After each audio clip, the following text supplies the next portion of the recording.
하겠습니다. 마라나타 내가 매일 기쁘게 순례의 길 행함은 주의 팔이 나를 안보함이요. 성령께서 함께 하실 때 우리가 걷는 길이 순례의 길임을 늘 기억함으로 요구가 아니라 감사할 수 있게 되는 거죠. 이것은 치열한 영적 전투의 삶이기 때문에 거저 얻어지는 것이 아니라 끊임없이 기도하며 또 최선을 다함으로 누릴 수 있는 것 같습니다. 오늘은 움킨 것을 나눌 물어뜯는 일이다. 그런 제목으로 같이 생각해 보려고 합니다. 저도 들어가고요. 움킨 것을 나눌 물어뜯는 일이. 제목이 좀 신선하죠? 이 제목은 그 베냐민에 대해서 야곱이 축복한 내용, 다른 말로 선포한 내용이죠. 창세기 49장 27절에 보면 베냐민은 물어뜯는 일이라 아침에는 빼앗은 것을 먹고 저녁에는 움킨 것을 나누리로다. 이렇게 일이라고 표현했다는 자체가 굉장히 재밌잖아요. 그런데 나중에 보면 이 베냐민 지파가 굉장히 용맹스럽습니다. 그래서 싸움에도 앞장서는 굉장히 호전적인 지파로 드러나는데 그 이유가 또 있어요. 그것은 이제 신명기에 보면 베냐민 지파에 대해서 모세가 또 예언한 내용이 나와요. 그래서 베냐민에 대하여는 일렀으되 여호와의 사랑을 입은 자는 그 곁에 안전히 살리로다. 여호와께서 그를 날이 마치도록 보호하시고 그를 자기 어깨 사이에 있게 하시리로다. 어깨 사이에 있게 한다. 무슨 내용일까요? 요때 우리가 좀 지도를 한번 보려고 그래요. 마치 이건 새벽기도 나오시는 분들을 위해서 우리 이기영 목사님이 준비해 준 지도인데요. 한번 보시면 그 유다 지파가 여기 있죠. 유다 지파가 여기 있고 그다음에 에브라임 지파가 여기 있잖아요. 이 성경에 보면 유다 지파가 분배받는 과정을 두 장에 걸쳐서 설명하고 에브라임 지파와 므낫세 지파, 이 므낫세 지파가 그 분배받는 과정을 두 장에 걸쳐서 해요. 그리고 나머지 모든 지파들은 두 장에 걸쳐서 하니까 차이가 크죠. 근데 그 중에 베냐민 지파가 첫 번째로 언급이 되는데 여기 있잖아요. 에브라임과 유다 지파 사이에 있어요. 그러니까 아까 신명기에서 말하는 그 내용이 성취된 거죠. 그리고 이제 여기가 남북을 연결하는 통로잖아요. 그러니까 끊임없이 전쟁에 시달리고 예루살렘이 있고 여리고 있고 베델이 있고 그래서 여기 전쟁을 많이 겪어요. 그러다 보니까 굉장히 호전적인 지파가 되었음을 알 수 있는 거죠. 그러니까 이게 하나님이 야곱을 통해서 축복한 내용과 모세를 통해 예언한 내용이 실제로 이루어졌다. 근데 우리 성경을 보시면 알겠지만 이 베냐민 지파는 7지파 중에 이제 한 지파였는데 이들이 적극적이지 않았어요. 그래갖고 오늘 새벽에 이 말씀드린 것처럼 여호수아가 좀 세게 얘기했죠. 그래서 너희에게 주신 땅, 너에게 주신 땅을 점령하러 가기를 어느 때까지 지체하겠느냐. 그러니까 적극적으로 땅을 차지하러 가지 않았다는 것을 보여주는 거죠.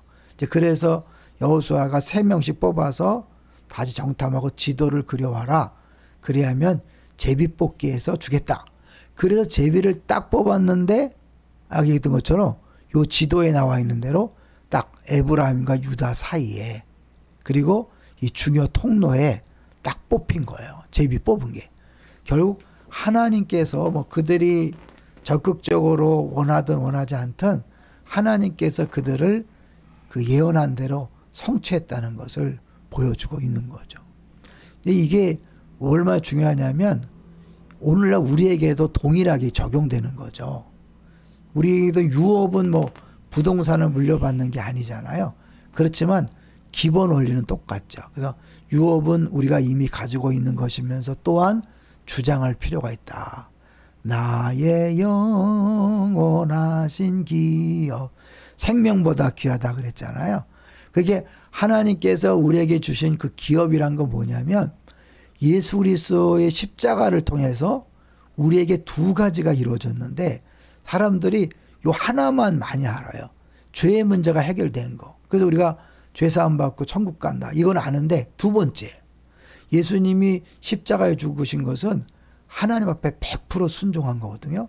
구약에 보면 순종하면 축복이잖아요. 불순종하면 저주고. 그러니까 예수님이 100% 순종했기 때문에 완전한 축복의 주인공이고 그 예수를 믿을 때 이미 성경에 약속된 모든 축복은 우리 것이 되는 거죠.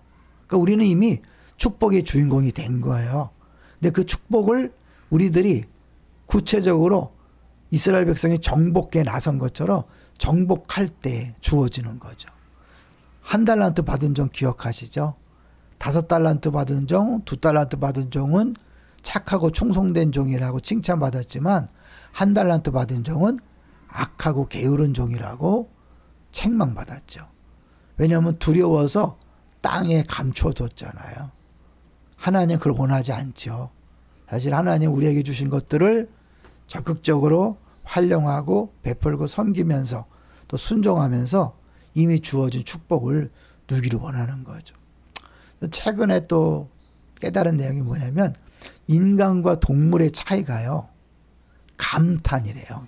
와, 이게 있잖아. 놀랍다. 보시기에 좋았더라. 하나님 하신 것처럼 인간이 동물과 다른 게 감탄한다는 거죠. 구원이라는 것은 죽었다가 살아나는 거잖아요. 그러니까 생명을 얻었다. 생명 얻은 것은 뭐예요? 감각이 살아난 거죠. 기뻐할 수 있고 감사할 수 있고 아름다움을 느낄 수 있는. 그러니까 결국 항상 기뻐하라. 또 쉬지 말고 기도하라. 우리 많이 듣는 거잖아요. 범사에 감사하라. 이거는 명령이니까 율법이 아니라 살아난 사람, 생명을 가진 사람이 마땅히 회복해야 될 감정, 감격이죠. 기쁨과 감사, 뭐 감각이잖아요. 그러니까 결국 영생을 누리며 사는 것, 그것은 우리에게 생명을 마음껏 누리고 사는 건데 기쁨, 감사, 감격을 누리며 사는 거죠. 자, 그런데 그러려면 어떻게 되는 거죠?